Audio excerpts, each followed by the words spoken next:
Hello, my name is Stanford Gibson. I'm in charge of the sediment transport capabilities in HEC-RAS, and today we're going to talk about viewing sediment output in Resmapper.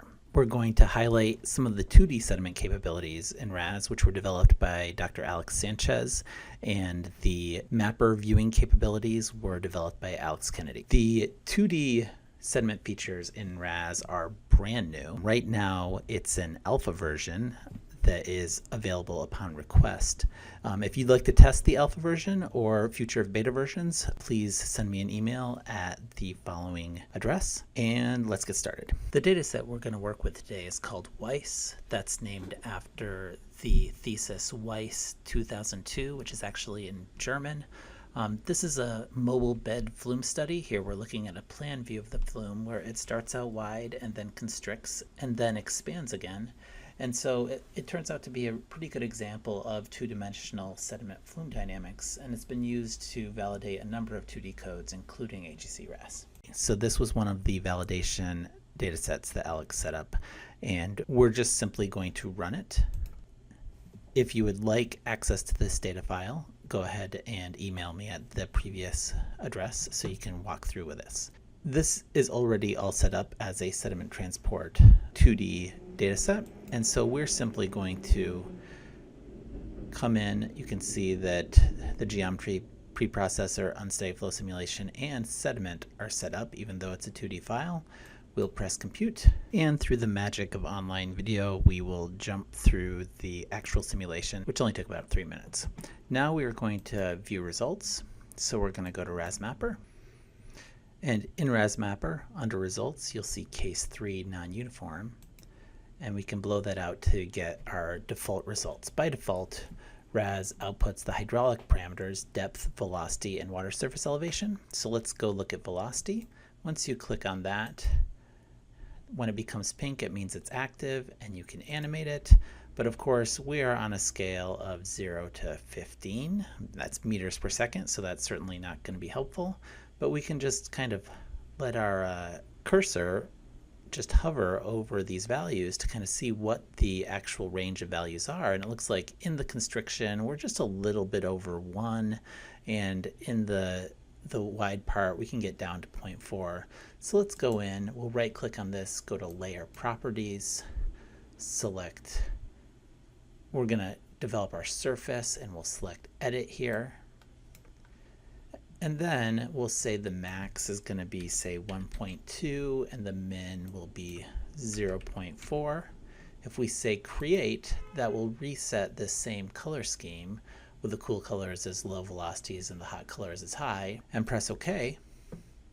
And now we actually have some information about how velocity is varying through this simulation. And it's as you expect. The constriction is higher velocity, whereas the expansions are lower velocity. But we don't have any sediment results yet. This is all hydraulics. So what we're going to do to get sediment results is we will right-click on this result, and we'll go down to this Add New Sediment Map, 2D only. And that will give us a drop-down of several possible sediment outputs. Now, we don't want the top 3. What we want to focus on are the bottom 2, sediment bed and sediment transport. And the way to think about this is the bed is anything that's going on in the bed. Bed change, gradation, evolution, and then sediment transport is anything that's concentration or flux across the cell faces or in the cells themselves. So let's start out with the bed. If we say sediment bed, we get a list of things we might be interested in. And the first thing I tend to want to look at is bed change.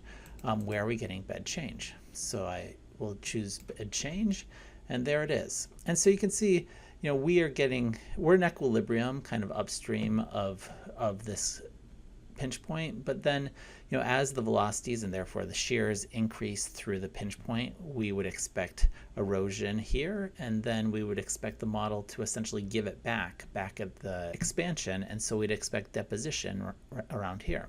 So let's go see how it did.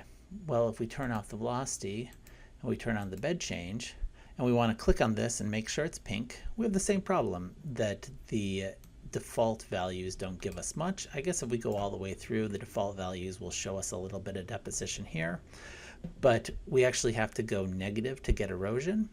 And so we'll come back up here, right click on layer properties. We're going to edit them. So instead of this terrain map that's default, I like to go red to blue, where hot colors are erosion and cool colors are deposition. And then we have a nice white zone if we make it symmetrical, which would be points of equilibrium. And so the max is going to be 0.1 meters of bed change, and the min is going to be negative 0.1. And if we create that, we get a symmetrical display where the hot colors are erosion and the cool colors are deposition. So now, if we go to our display, we see erosion through the main channel and then deposition in the expansion, and can come up here and animate it.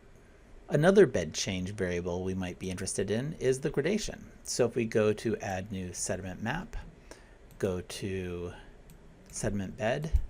So up here, cell active layer D, that's going to be the diameter, and there's going to be quantile diameters of the gradation of the sediment in the active layer of each cell. So if I select that, I get this over here, cell active layer D, and if I expand that, you'll see that we got a D50, a D16, and a D90 in case you want to look at those different quantiles. So let's just go with the D50. We'll turn on the D50 by clicking on it, and it turns pink.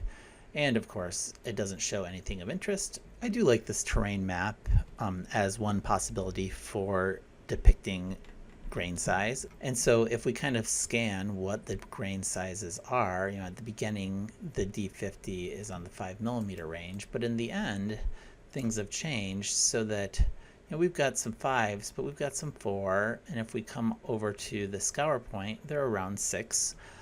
So we'll go in here and set this to be maximum of 7 and a minimum of 4.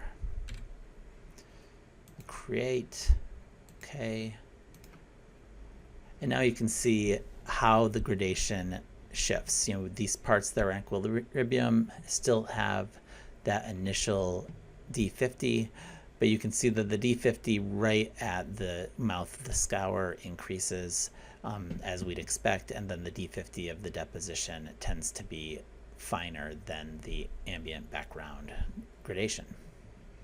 All right, so those are some of the things you can do with the bed, but there was another whole type of 2D sediment output, and that's what we call the sediment transport output. And these tend to be cell concentrations or fluxes. And so we'll select sediment transport, and you can see we have some current velocities, some loads, some capacities, but the thing that we would probably be most interested in most often is the total load concentration. And of course, this list will grow as the transport model develops, but we can turn on the total load concentration. And again, if we go to the end, the default map isn't bad, but you can see we have concentrations on the order of 0 and as high as the mid 80s. So we'll just go in here, select the layer properties, and then I actually like to do this as a custom, so I'll just choose 2 values, and we'll go from a light yellow to a dark brown because it's concentration. This will go from 0 to 100, so it's in milligrams per liter. You press create to set that. Okay, then we're done. And now you can see the concentration plume. If you come over here, you can reset it and play, and you can see the concentration plume develop and then start to disperse as you reach a new equilibrium. So those are some of the initial plotting tools that are available for viewing 2D sediment. Again, at this point, the 2D sediment features in RAS are alpha, so we're just pushing this out for our alpha and eventually our beta testers. They will get more robust. Please feel free to give us feedback on this. And if you would like access to the alpha/beta version or these data files, go ahead and send me an email at the email address listed.